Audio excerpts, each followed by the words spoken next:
Oi, gente, vamos dar seguimento hoje ao meu estágio Psicopedagogia no Ensino Fundamental, que a gente está falando sobre transtornos e dificuldades de aprendizagem. No vídeo anterior eu fiz uma pequena introdução do livro que a gente vai utilizar nesse curso de extensão como um embasamento teórico, tá? E hoje vamos dar seguimento e vamos iniciar o nosso capítulo 1. Eu vou abrir os slides para a gente acompanhar, para vocês entenderem tudo direitinho.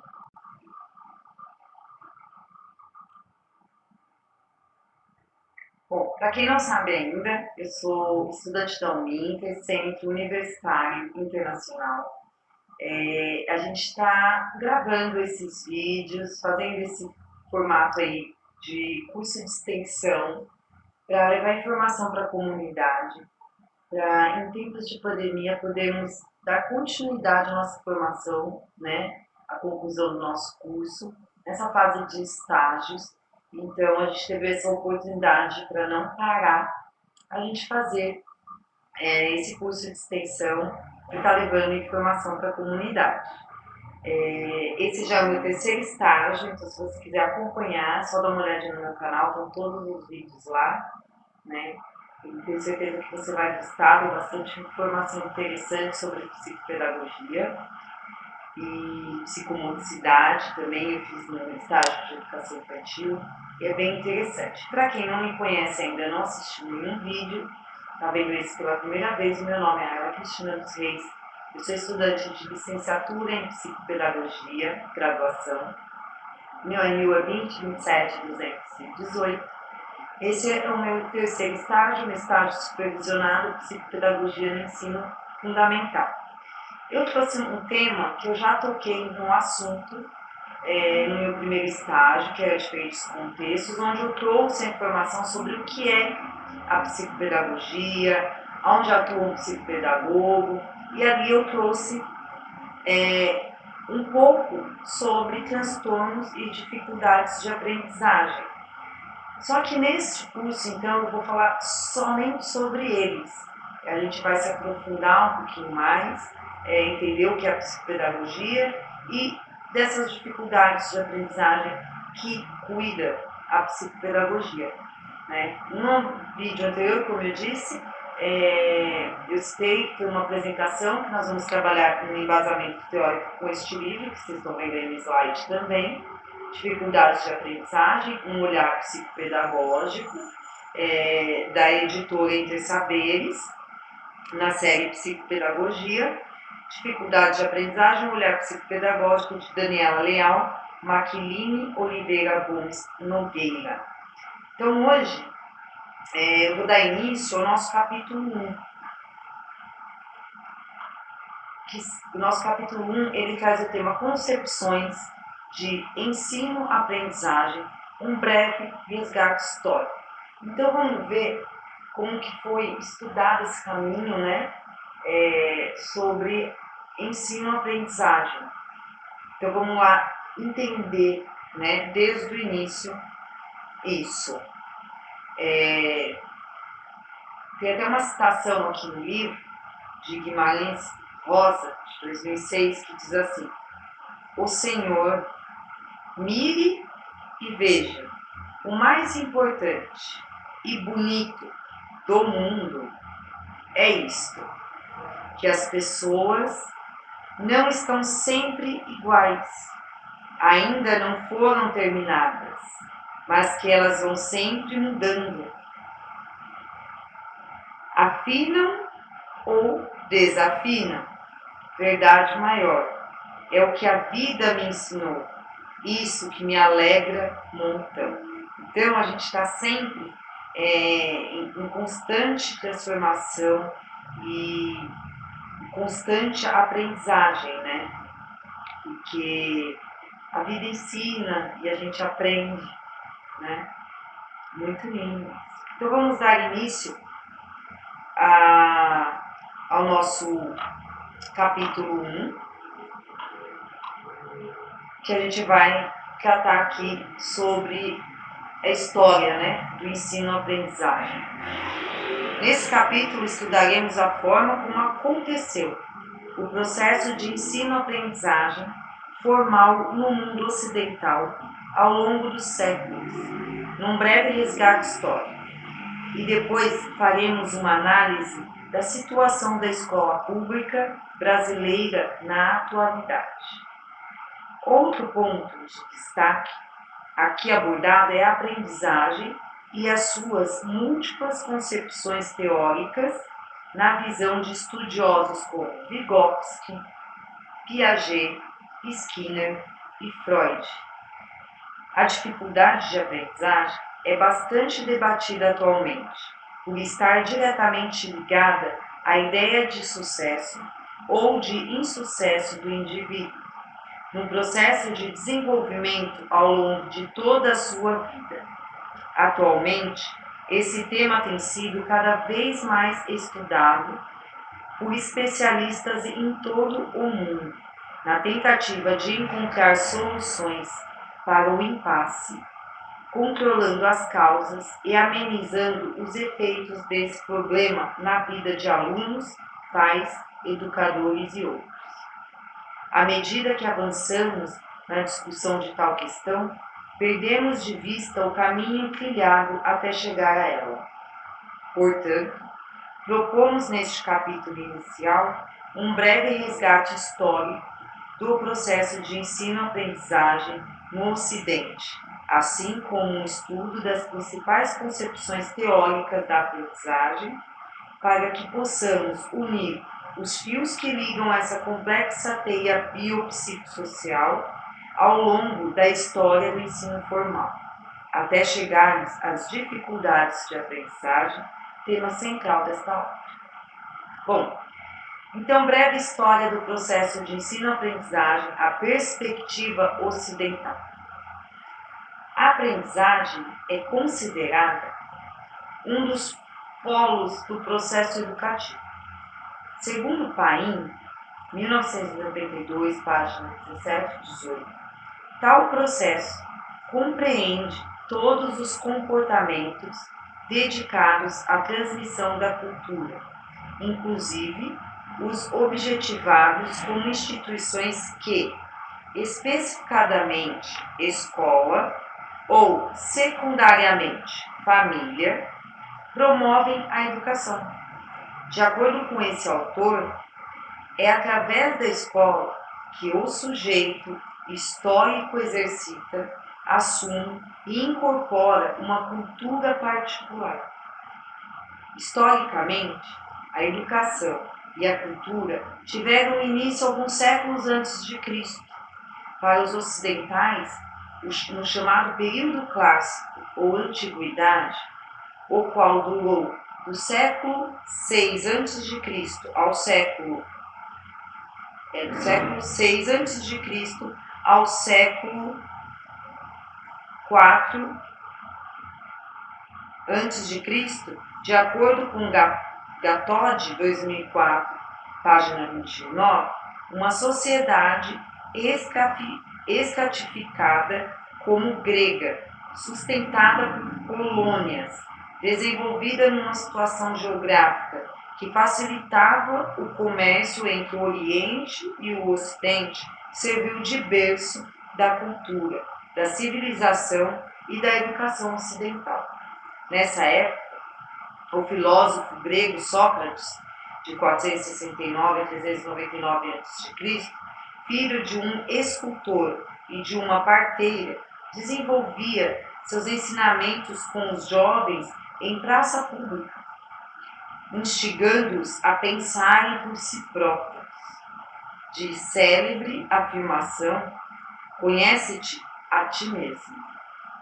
Era uma espécie de provocação para que cada pessoa fosse capaz de descobrir por si própria a sua ignorância, mas também sua capacidade de superá-la, ou seja, parir, inspirado no ofício de sua mãe, as próprias ideias.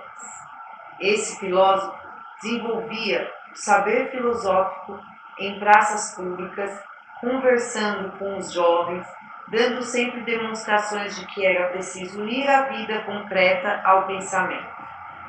unir o saber ao fazer. Esse pensador foi considerado subversivo na época e condenado à morte. Envenenamento por cicuta, veneno extraído de uma planta. Pelo fato de instigar os jovens a pensarem por si próprios e a questionarem o regime social vigente.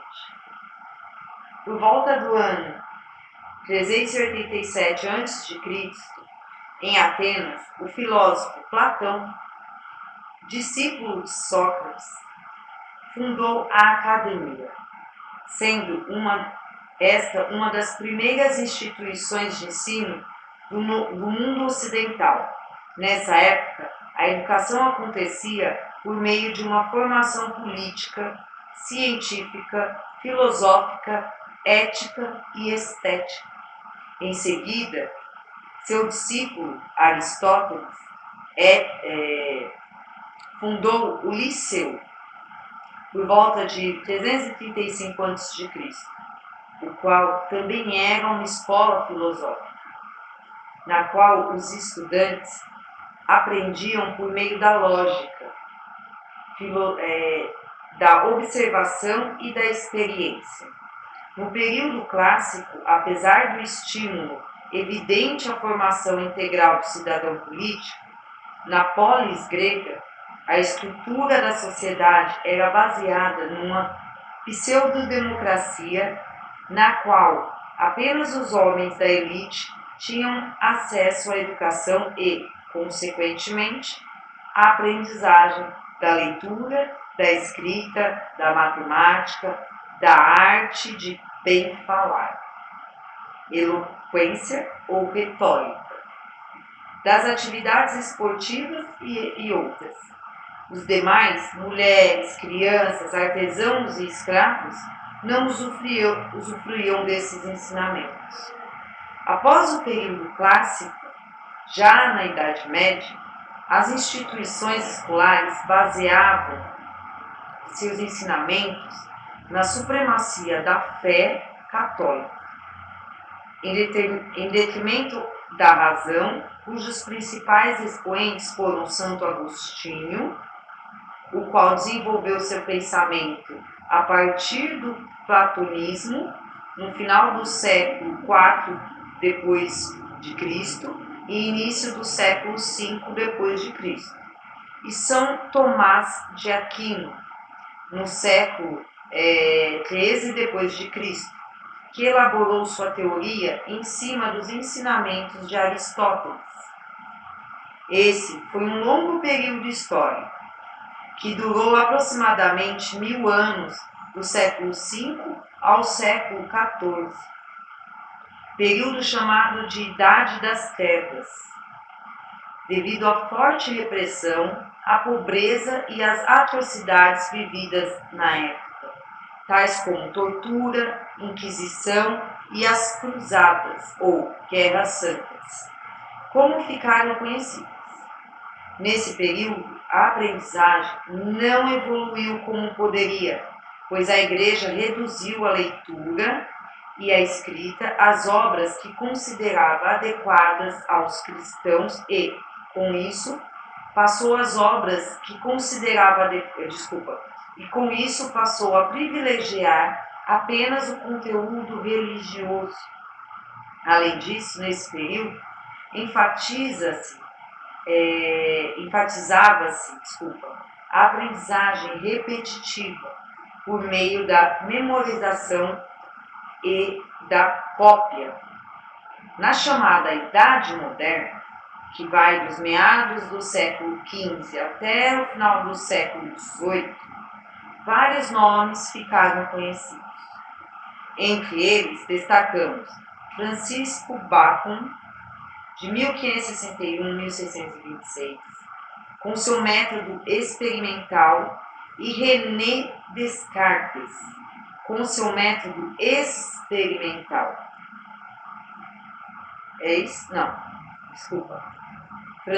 Francis Bacon, com método experimental, e René Descartes,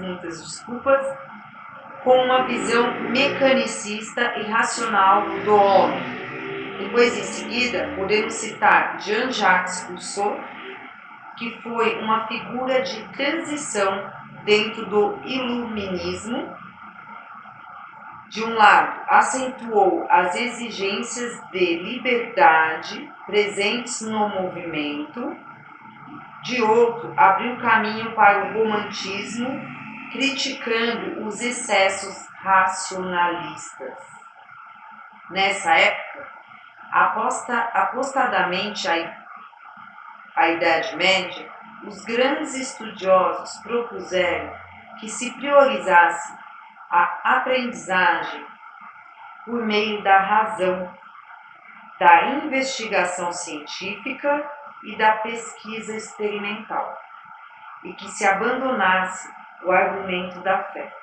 Além disso, passaram a considerar um absurdo o propósito de se decorar para aprender, enfatizando um processo de ensino-aprendizagem baseado no condicionamento, aprendizagem mecânica, estímulo-resposta. No período contemporâneo, século XIX, podemos destacar nomes como Hegel, Marx e Engels. Os dois últimos fizeram a crítica ao primeiro, invertendo sua filosofia idealista, e voltando-se para a realidade e para os indivíduos em suas ações e condições reais de vida e trabalho na sociedade. Apesar de esses autores não se deterem especificadamente nas questões educacionais do processo de ensino-aprendizagem, contribuíram de maneira muito significativa para o avanço do pensamento ocidental e desenvolveram obras de grande valor para a história da humanidade. Nesta fase, a alfabetização crescente da população permitiu ir diferenciando entre o que se diz nos textos e o que se escreve, o que o leitor entende e o que agrega com sua interpretação, distinção sem a qual a ciência moderna não teria sido possível. Atualmente, passado quase 10 anos do século XXI, perguntamos: como estão as escolas? Ou como será o processo de ensino-aprendizagem na atualidade? Houve grandes mudanças? O que é valorizado agora que não era valorizado antes? Como atuam os professores? Como se sentem os estudantes? Enfim, como anda a educação? Então vamos falar agora um pouquinho sobre o ensino-aprendizagem no Brasil, a crise na educação atual. Evidentemente, alguns métodos sobrevivem de uma forma ou de outra em nosso contexto educativo. Por mais que não haja inquisições nem assassinatos por cicuta, aquela planta venenosa, a nossa educação está um tanto quanto defasada. Grande parte das instituições escolares tornou-se decadente face ao desenvolvimento tecnológico e científico e ante os avanços históricos, sociais e culturais vividos pela humanidade. As salas de aula estão cada vez mais ultrapassadas, assim como o formato curricular seguido pela maior parte delas. As crianças tornam-se insatisfeitas, os pais reclamam, alguns professores lutam para tentar manter a ordem e ensinar alguma coisa nas corridas aulas de 50 minutos. Outros apenas desistem e fingem que ensinam. Enquanto alguns alunos fingem que aprendem. Conclusão: os professores têm sofrido tanto quanto os alunos e as famílias para que se sustente os velhos muros das escolas de pé. Muito triste isso. Mas essa é a realidade no nosso país em relação à educação. Segundo a Constituição brasileira, todos são iguais perante a lei, inclusive no que concerne a educação para todos, em que a legislação assegura a todos, independente de raça, sexo, cor, idade ou classe social, o direito ou a obrigatoriedade aos primeiros anos de escola, mas, apesar de o acesso à rede de ensino estar se universalizando, ainda persistem problemas associados à qualidade da escola. Os problemas são muitos: violência, desrespeito, dificuldades de aprendizagem, insatisfação em relação aos salários, desânimo, enfim. São inúmeras as questões que vêm interferindo na educação escolar atual. Conforme estudos do Instituto Brasileiro de Geografia e Estatística, que é o IBGE, baseado na Pesquisa Nacional de Amostra por Domicílios, que é o PNAD, divulgou-se uma síntese de indicadores sociais, demonstrando, entre outras coisas, que no ano de 2007, a taxa de analfabetismo das pessoas com mais de 15 anos caiu de 14,7% para 10%. No entanto, persistia um número elevado de pessoas que não sabiam ler ou escrever. 14,1 milhões de analfabetos, dos mais de 9 milhões eram pretos e pardos, e mais da metade residia no Nordeste. Eu não sei os números atuais, tá?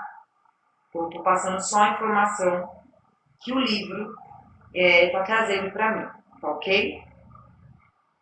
Os dados demonstram que, apesar da melhora no percentual de estudantes que cursavam o nível médio na idade adequada, de 15 a 17 anos, passar de 26,6% para 44,5% entre 1997 e 2007, houve, por outro lado, um aumento da desigualdade no acesso de brancos, pretos e pardos ao nível superior. Em 1997, 9,6% dos brancos e 2,2% dos pretos e pardos de 25 anos ou mais de idade tinham nível superior completo no país. Em 2007, esses percentuais eram de 13,4% e 4%, respectivamente.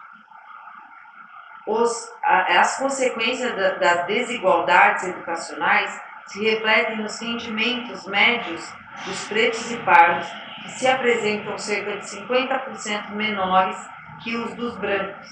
Mesmo dentro da sala de aula, os brasileiros ainda não conseguiram transpor uma barreira que mantém o Brasil distante de países desenvolvidos, o analfabetismo. Há 2,1 milhões de crianças entre 7 e 14 anos no país que, embora frequentem a escola, continuam analfabetas. O estudo revela ainda que 87,2% das crianças e adolescentes entre 7 e 14 anos que não sabem ler e escrever. 2,1 milhões frequentavam a escola regularmente em 2007. E uma minoria deles estava com os estudos atrasados.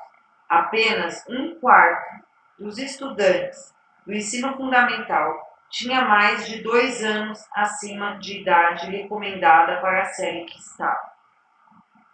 A taxa de analfabetismo entre os que estudam contrasta com a frequência escolar dos jovens entre 7 e 14 anos, que alcançou 97,6% em 2007. Um nível considerado praticamente universalizado pelo IBGE. O acesso à rede de ensino está se universalizando.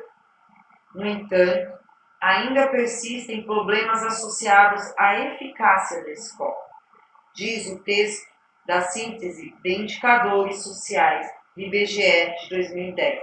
Então, a gente está claro que temos um problema, temos aí as crianças de 7 a 14 anos dentro da escola, mas mesmo assim elas não estão aprendendo. Mesmo assim elas não estão sendo alfabetizadas. Mesmo assim existe um problema, existe uma dificuldade.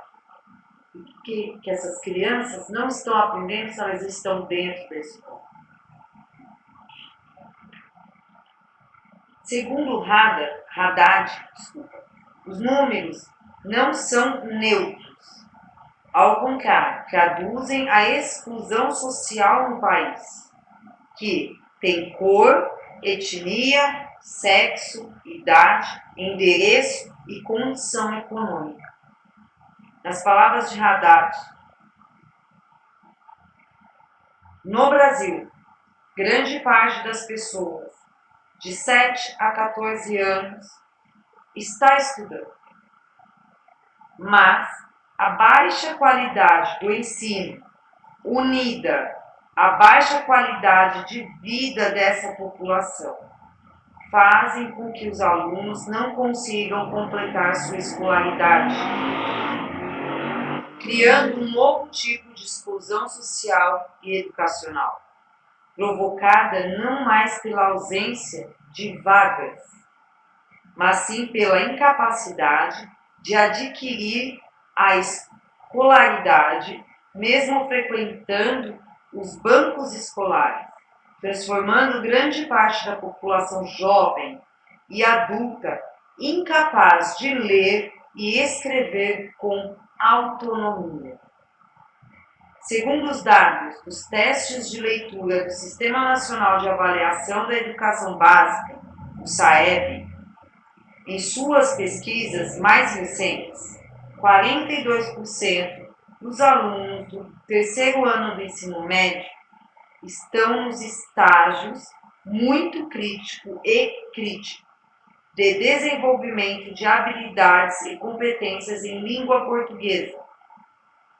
São estudantes com dificuldades em leitura e interpretação de textos de gêneros variados.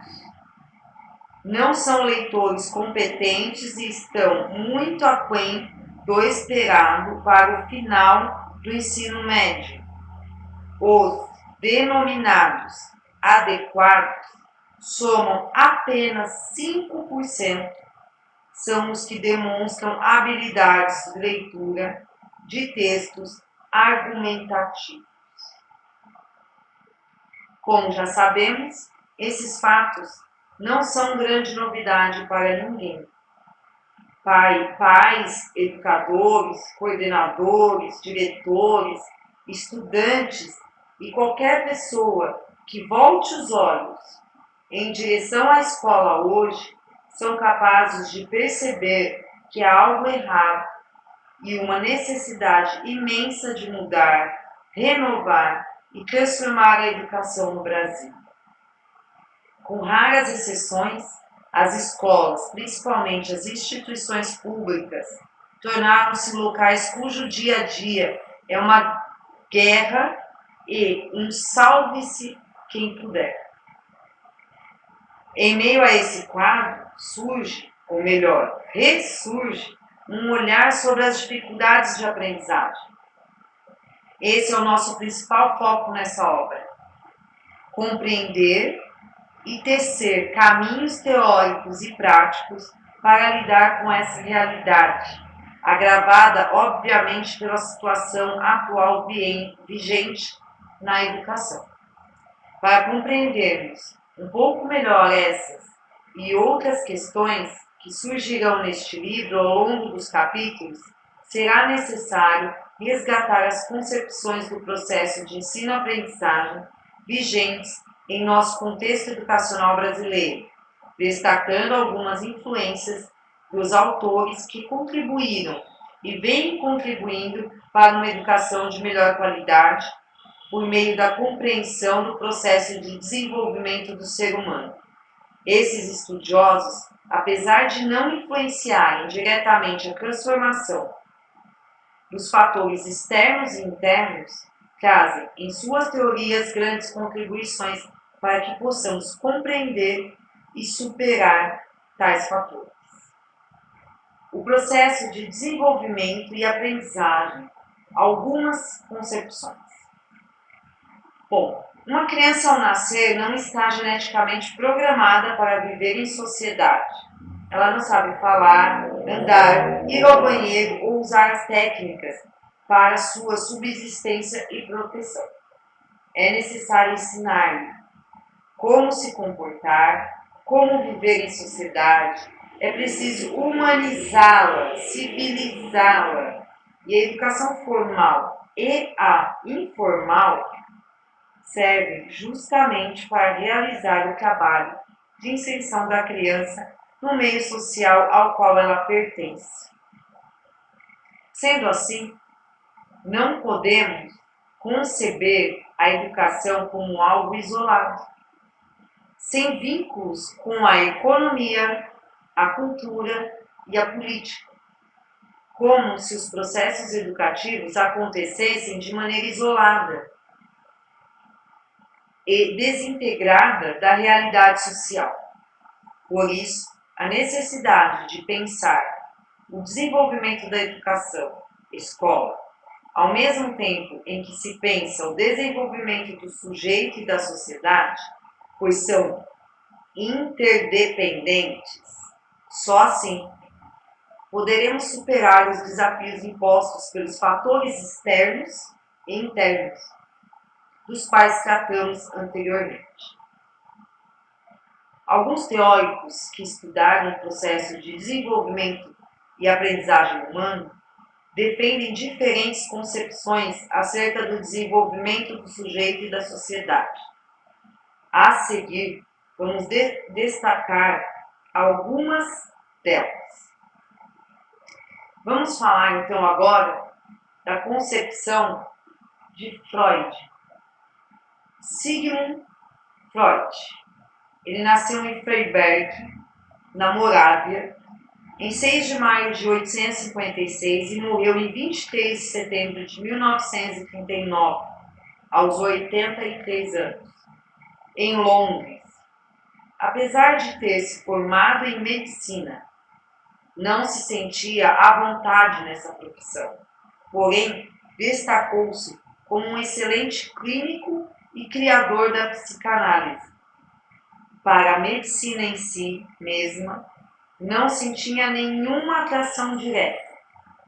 Não escondia ele, anos mais tarde, que nunca havia estado à vontade na profissão médica e que não se sentia como um membro regular dessa profissão. Apesar disso, o mundo saudou-o corretamente, entre outros atributos, como um grande clínico. Seu interesse inicial era pesquisar as causas das doenças mentais, as neuroses e psicoses.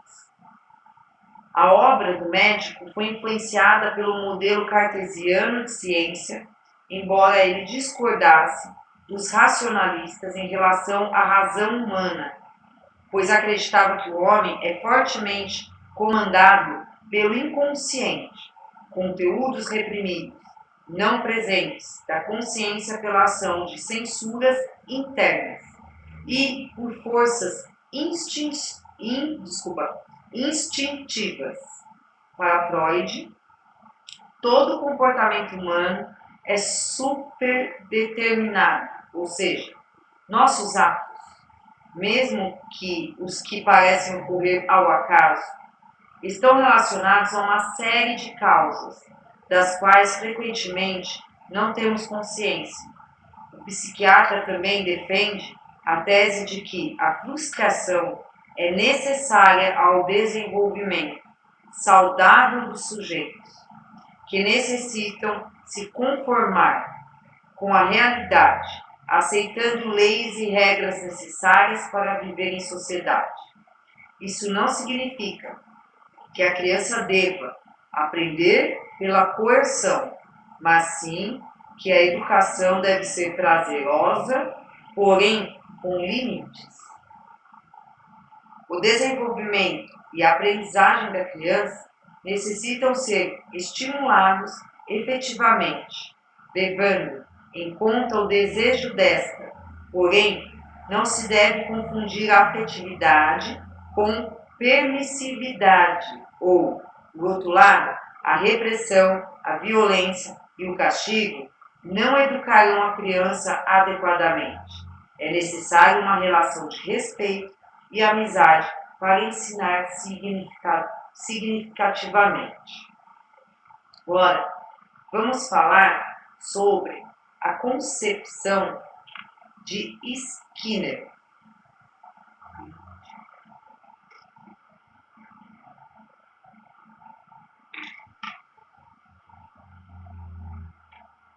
Burrus Frederic Skinner nasceu em Susquehanna, na Pensilvânia, em 20 de março de 1904 e formou-se em letras, mas foi um grande estudioso da psicologia, influenciando estudos em todo o mundo.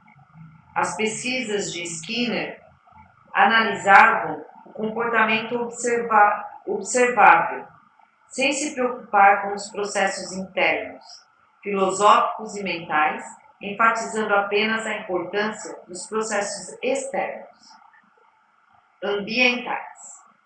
Apesar de esse autor não ignorar a existência da subjetividade humana, acreditava que apenas os processos objetivos e observáveis do comportamento humano fossem passíveis de estudo e validade científica. Apesar de seu trabalho ter sofrido muitas críticas e contestações, trouxe contribuições significativas para a educação. Skinner explicita propostas para a formação de professores. Assim, todas as suas obras relativas à educação analisam o papel fundamental do professor no planejamento das condições de aprendizagem. Podemos sintetizar 4 pontos básicos que norteiam o processo de ensino-aprendizagem a partir da concepção desse autor. 1.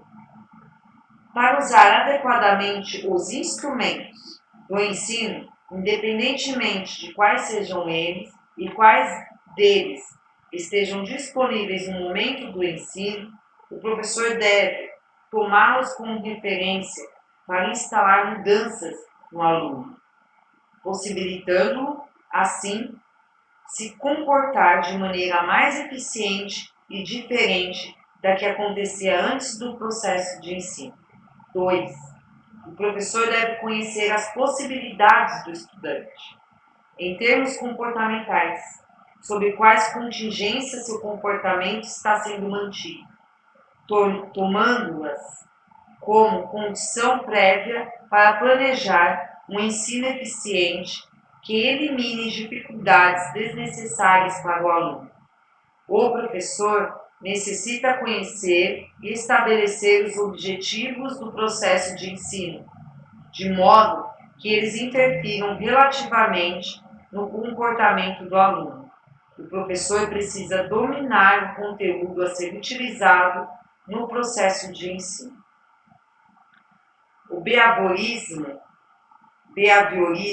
orienta o ensino tecnicista de educação, propondo planejar e organizar de forma racional as atividades acadêmicas, operacionalizar os objetivos, parcelar o trabalho, especializar as funções, ensinar por computadores e teleaulas e procurar tornar a aprendizagem mais objetiva.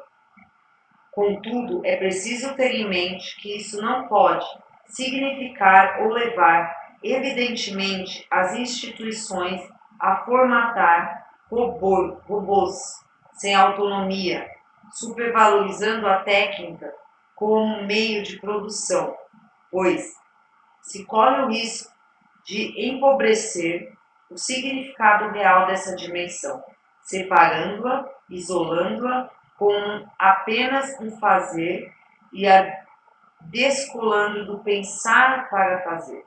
Isso gera uma mecanização, a reprodução sem uma reflexão, causando alienação do estudante. Então aí falamos, né, da concepção de Skinner. Deixa eu dar uma olhadinha, porque senão vai ficar muito longo esse vídeo. Vai ficar um pouquinho longo. A concepção de Piaget, vamos falar agora. Jean Piaget nasceu em 9 de agosto de 1896, em Neuchâtel, na Suíça, filho de um meticuloso e crítico estudioso de história medieval e de uma devota religiosa. Em 1915, Piaget licenciou-se em Ciências Naturais. Em 1918, fez testes de doutoramento na área de Biologia, ocasião em que entrou em contato com as discussões da teoria da evolução de Darwin. Além da biologia, interessou-se também por religião, sociologia, psicologia e filosofia. Piaget estudou o desenvolvimento cognitivo de seus filhos e foi baseado nessas observações e em seus estudos que ele escreveu alguns de seus livros sobre desenvolvimento da inteligência na primeira infância. A epistemologia genética de Piaget tem como foco principal o sujeito epistêmico, ou seja, o sujeito que constrói conhecimentos ao refletir sobre esse processo de aprendizagem no decorrer do desenvolvimento humano.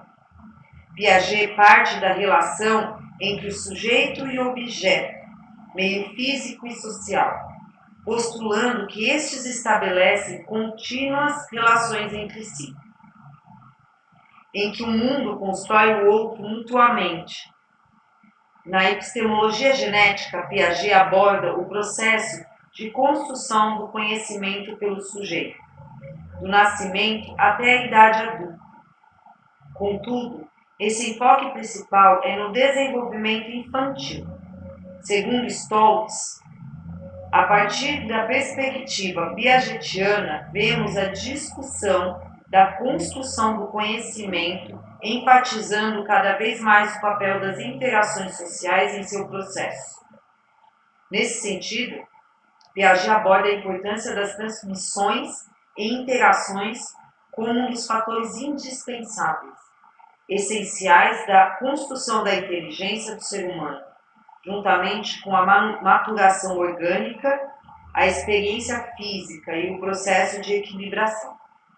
Para Piaget, a aprendizagem acontece por meio de constantes processos de equilibração e desequilibração. Diante de uma nova aprendizagem, ocorre o desequilíbrio ou desadaptação, o qual mobiliza uma necessidade, uma ação do sujeito. Diante desse acontecimento, entram em ação dois mecanismos que contribuirão para que as estruturas do sujeito se desenvolvam e voltem a se equilibrar: a assimilação e a acomodação, a nova aprendizagem. Então, primeiro, o sujeito ele vai passar pelo desequilíbrio, né? Essa desadaptação. Para aí sim, né, isso vai exigir com que ele tenha aí um esforço, né, uma nova ação de dois mecanismos que vão contribuir, né, para essa equilibração, a assimilação e a acomodação. O primeiro desses conceitos, a assimilação, é definida por Piaget como uma estruturação por incorporação da realidade exterior a formas devidas à atividade do sujeito. Explicando, podemos dizer que é a tentativa do sujeito de resolver uma situação-problema por meio dos esquemas que já construiu até o momento, não implicando, portanto, em nenhuma mudança em sua estrutura cognitiva. Já a acomodação é a combinação de esquemas ou modificação de esquemas para resolver problemas que venham de experiências novas dentro do ambiente. Ou seja, é a necessidade de o sujeito se modificar para superar a situação problema. A modificação dessa estrutura cognitiva consiste na criação de um novo esquema ou transformação dos esquemas já adquiridos. Outro conceito importante na teoria piagetiana é o de adaptação, definida como um momento de equilíbrio nas trocas do sujeito com o meio físico e social. Esse equilíbrio é sempre instável, posto que surgem novos desafios da interação entre sujeito e meio físico e sociocultural. Por conseguinte, diante de uma situação de desafio, o equilíbrio é perdido e, com isso, o sujeito entra em uma situação de desequilíbrio ou desadaptação. Para recuperar o equilíbrio perdido, ele precisará mobilizar os dois mecanismos estudados anteriormente, a assimilação e a acomodação. Nas palavras de Piaget, a adaptação é um equilíbrio cuja conquista dura toda a infância e adolescência e define a estruturação própria desses períodos da existência, entre dois mecanismos indissociáveis, a assimilação e a acomodação. Segundo esse autor, a adaptação intelectual é, então, o equilíbrio entre a assimilação da experiência às estruturas mentais, dedutivas e a acomodação dessas estruturas aos dados da experiência. De uma maneira geral, a adaptação supõe uma interação tal entre o sujeito e o objeto, que o primeiro possa incorporar a si, o segundo levando em conta as suas particularidades. A adaptação é tanto maior quanto forem melhor diferenciadas e mais complementares essa assimilação e essa acomodação. Assim, a adaptação resulta do equilíbrio sempre instável entre a assimilação e a acomodação, dois mecanismos que não se separam, um não ocorre sem o outro. A interação entre esses dois mecanismos promove a modificação ou criação de novos esquemas mentais que permitirão uma condição maior e melhor para o sujeito interagir com o mundo e, consequentemente, adquirir novos conhecimentos por meio do que Piaget denomina adaptação intelectual. Vamos falar um pouquinho sobre, então, a concepção de Vygotsky. Estamos quase acabando, tá? Levi Semenovich Vygotsky, professor e pesquisador. Foi contemporâneo de Piaget. Nasceu em 1896 na cidade de Ocha, Bielorrússia, e faleceu prematuramente em 1934, na cidade de Moscou, vítima de tuberculose. Sua família era de origem judaica, estável economicamente e propiciava-lhe um ambiente intelectual muito favorável.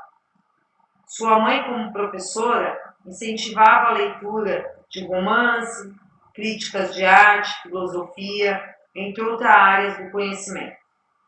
Vygotsky possuía uma grande capacidade intelectual e, aos 17 anos, apesar das restrições preconceituosas impostas aos judeus para frequentarem a universidade, conseguiu se formar em direito.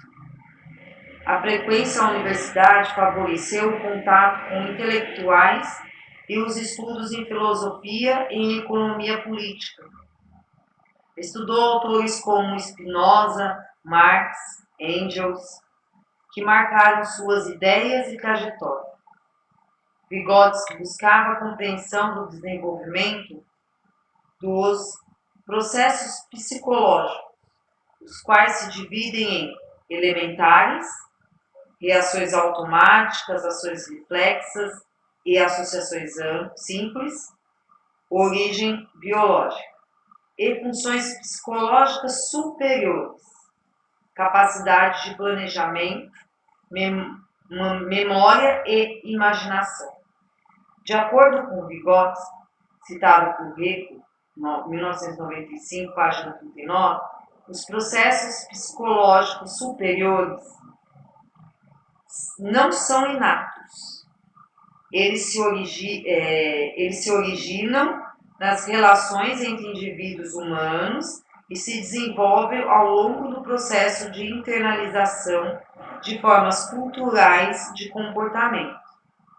Diferem, portanto, dos processos psicológicos elementares, presentes na criança pequena e nos animais. Dessa forma, Vygotsky se dedicou ao estudo das chamadas funções psicológicas superiores, que consistem de modo funcionamento tipicamente humano. Tais funções constituem o homem ao longo de sua história, enquanto espécie humana e como história individual. De acordo com Luria, as funções psicológicas superiores do ser humano surgem na interação dos fatores biológicos que são parte da constituição física do Homo sapiens, com os fatores culturais que evoluíram através de dezenas de milhares de anos de história humana. Segundo as ideias de Vygotsky, o homem deve ser considerado sob várias óticas. Uma delas, filogênese, o homem enquanto espécie, aspectos biológicos da espécie. Sociogênese, o homem em agrupamentos coletivos, convivência com outros homens, sociais, em torno de uma atividade, por trabalho, que permita a sobrevivência da própria espécie e do próprio sujeito enquanto ser. Dessa organização social do trabalho surge a linguagem. Ontogênese, o homem enquanto ser individual. Ela qualifica o sujeito, interpreta esse sujeito em seu contexto histórico e sociocultural. Microgênese, diz respeito ao que será observado nesse sujeito, o homem. De acordo com Hegel, nessa concepção histórico-cultural, o homem só se constitui homem na convivência, na interação com outro homem, ou seja, quando interagem com o meio físico e o meio social. Para atuar no meio físico, o homem necessita de mediadores, os instrumentos que geram os produtos do trabalho humano e, consequentemente, modificam a natureza, pois deve haver uma organização social. Para atuar no meio social, o homem também necessita de instrumentos, os quais modificam o próprio homem. Esses instrumentos são signos e os simbolizam tudo o que pode ter significado. Exemplo, sistema numérico, arte, escrita, linguagem, entre outros. Ou seja, o homem aprende continuamente a se relacionar com os outros seres humanos e a educação tem um papel crucial nesse processo. De acordo com Nogueira, 2009, página 19, o processo de ensino-aprendizagem possui um papel de destaque em nossas reflexões, pois é esse processo que permitirá ao homem passar de geração a geração seus conhecimentos, métodos e técnicas para transformar a realidade natural, que antecede sua existência em uma realidade histórica e cultural, modificada e marcada diretamente por sua atividade no mundo. Sob essa perspectiva, como afirma Leontief, cada indivíduo aprende a ser um homem. O que a natureza lhe dará quando nasce não lhe basta para viver em sociedade. É-lhe ainda preciso adquirir o que foi alcançado num curso do desenvolvimento histórico da sociedade humana. Por tudo isso, cada um de nós tende a aprender de múltiplas e diferentes maneiras, construindo ativamente os conhecimentos, escolares ou não, nas interações com os outros ao longo de toda a vida. É isso o que entendemos até aqui. Então, a síntese desse capítulo é que nós estudamos, de uma maneira breve, a perspectiva ocidental da história da aprendizagem formal, que ocorreu desde a Grécia Antiga, fundamentada nos pilares filosóficos de grandes nomes como Sócrates, Platão, Aristóteles, passando pela Idade Média, com um nome como Santo Agostinho e São Tomás de Aquino, na Idade Moderna, com Francis Bacon, René Descartes, Jean-Jacques Rousseau, o período contemporâneo com Hegel, Marx e Engels, até os dias atuais. Destacamos também a crise do ensino-aprendizagem na educação brasileira, atualmente, devido ao problema da qualidade de ensino, agravado por situações preocupantes tais como a violência, o desrespeito, as dificuldades de aprendizagem, insatisfação em relação aos salários, desânimo, condição socioeconômica precária e outros. Em seguida, observamos as concepções de 4 grandes estudiosos do desenvolvimento humano, a saber, Piaget, Vygotsky, Skinner e Freud, e suas contribuições para o processo de ensino-aprendizagem, destacando a importância das interações entre o indivíduo e o meio sociocultural e histórico em que ele vive. Também explicitamos que é por meio da aprendizagem que o indivíduo se apropria de algo novo, aprende um novo conhecimento, de modo que este passa a fazer parte dele. Assim, chegamos à conclusão de que, além de a aprendizagem ser muito importante para cada pessoa individualmente, é de grande relevância para a humanidade, pois é por meio dela que as novas gerações se apropriam de saberes já dominados pela cultura.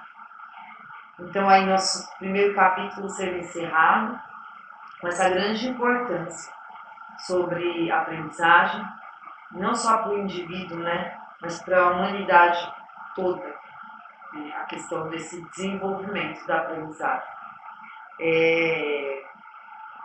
A gente tem aí umas indicações de alguns filmes, eu vou trazer algumas no final do nosso curso de extensão, que eu acho bem importante. Filme é uma coisa fácil, pra gente assistir, e às vezes é muito difícil ler um livro todo, como a gente vai fazer aqui nesse curso de extensão, mas de repente assistir um filme fica um pouco mais fácil. Então eu quero trazer aqui as indicações culturais de filmes que o livro traz, e eu vou trazer no final do nosso curso de extensão. Eu vou deixar um vídeo falando sobre esses filmes aqui, tá bom? Então vamos encerrar hoje o nosso primeiro capítulo. A gente volta no próximo vídeo com o nosso capítulo 2. E se você quiser participar, não esquece de curtir, deixar o seu comentário, deixe sua pergunta, vai ser muito bom, vai ser de grande crescimento para mim. E deixe o seu e-mail também, se você quiser receber o certificado desse curso de extensão, e para constar na minha lista de presença, para me ajudar aí a finalizar mais essa etapa da minha formação. Eu deixo um grande abraço para todo mundo, o meu muito obrigado, e até o nosso próximo vídeo com o capítulo 2. Tchau!